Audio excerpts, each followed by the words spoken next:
Hi and welcome to yellow media. ఈ రోజు మన చారిత్రక కోటల సిరీస్ లో 4వ ఎపిసోడ్. ఈ రోజు ఎపిసోడ్ లో మనం తెలుసుకోబోయే కోట పేరు అందరికీ తెలిసిన ఎర్రకోట. అయితే ఈ కోటని ఎవరు నిర్మించారు, అసలు ఎవరు పాలించారు, దీని యొక్క అందాల గురించి తెలుసుకుందాం. వీడియోలోకి వెళ్లే ముందు వీడియోని లైక్ చేసి షేర్ చేసి ఎల్లో మీడియాని సబ్స్క్రైబ్ చేయండి.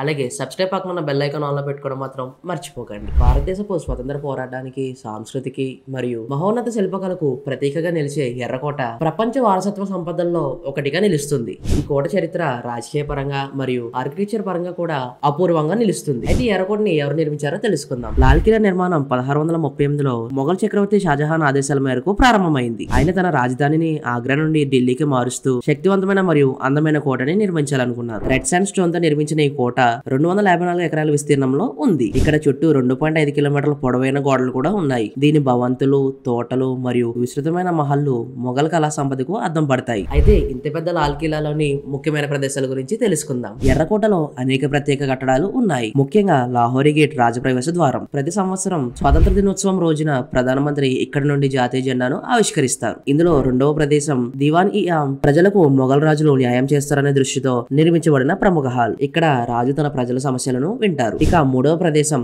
దివాన్ ఈ ఖాస్, మొఘల్ రాజుల యొక్క సుదీర్ఘ చర్చల కోసం ఉపయోగపడే రాజభవనం ఇది. ఇక తరువాతి ప్రదేశం రంగ్ మహల్. ఇది మొఘల్ రాణులకు అందమైన వసతి ప్రదేశం. దీని లోపల భాగం రంగురంగుల చిత్రలేఖనాలతో కళాత్మకంగా అలంకరించబడింది. ఇక మొఘల్ చక్రవర్తులు లాల్ కిలాలో చాలా ప్రత్యేకమైన కట్టడాలని నిర్మించారు. అవేంటి ఇప్పుడు తెలుసుకుందాం. ఎర్రకోటలోని వివిధ నిర్మాణాలు మొఘల్ కళా శైలి గొప్పతనాన్ని ప్రతిబింబిస్తాయి. ప్రతి భవనం ప్రత్యేకమైన నిర్మాణ శైలితో సాంప్రదాయ మొఘల్, పర్షియన్ మరియు భారతీయ శిల్ప శైలిలో మిశ్రమంగా రూపొందించబడింది. ఇందులో మొదటి నిర్మాణం మోతీ మస్జిద్. మొఘల్ చక్రవర్తి ఔరంగజేబ్ నిర్మించిన ఒక అందమైన మస్జిద్. ఇది తెల్లని మార్బుల్ తో నిర్మించబడింది, అందుకే దీన్ని ముత్యాల మస్జిద్ అని పిలుస్తారు. తర్వాత నిర్మాణం హయత్ బక్ష్ బాగ్. లాల్ కిలాలోని అందమైన తోటల్లో ఇది కూడా ఒకటి. ఈ తోట మధ్యలో చక్రం నీటి ఫౌంటైన్లు, పెద్ద పెద్ద చెట్లు ఉండేవి. తర్వాతి నిర్మాణం షాజీ బుర్జ్. షాజహాన్ తన ప్రత్యేక ధ్యాన సమయాలను గడిపిన ప్రదేశం ఇది. ఇది యమునా నది తీరానికి ఎదురుగా ఉండి అందమైన ప్రకృతి దృశ్యాలను ఆస్వాదించడానికి అనువైన విధంగా ఉంటుంది. అయితే బ్రిటిష్ వాళ్ళు భారతదేశానికి వచ్చినప్పుడు ఈ మొఘల్ ఎంపైర్ పై కూడా చాలా ప్రభావం పడింది. అందులో భాగంగా ఎర్రకోట మీద కూడా చాలా ప్రభావం చూపించింది. 1857 నాటి తొలి స్వాతంత్ర పోరాటంలో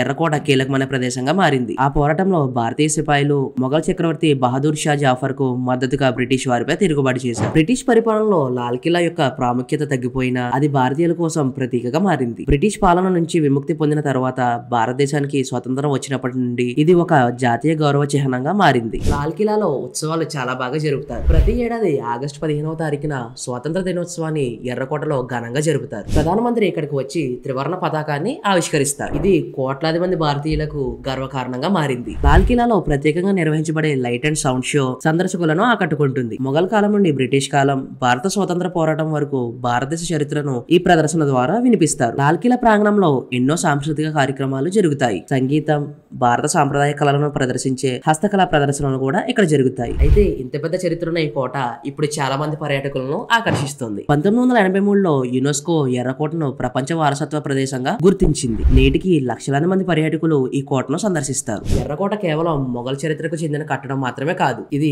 భారతదేశం యొక్క గౌరవానికి నిలువెత్తు నిదర్శనం. ప్రతి ఒక్క భారతీయుడికి ఇది గర్వకారణంగా నిలుస్తుంది. భారతీయుల త్యాగం, పోరాటం మరియు భారతీయ సంస్కృతిని ప్రతిబింబించే ఈ కోట మన దేశ భవిష్యత్ తరాలకు శక్తినిచ్చే చిహ్నంగా ఈ కోట నిలుస్తూనే ఉంటుంది. So that's all for today guys. ఇలాంటి మరిన్ని ఇన్ఫర్మేటివ్ వీడియోస్ కోసం ఇప్పుడు ఎల్లో మీడియాని సబ్స్క్రైబ్ చేయండి. నేను మీ శివాజీ, సైనింగ్ ఆఫ్.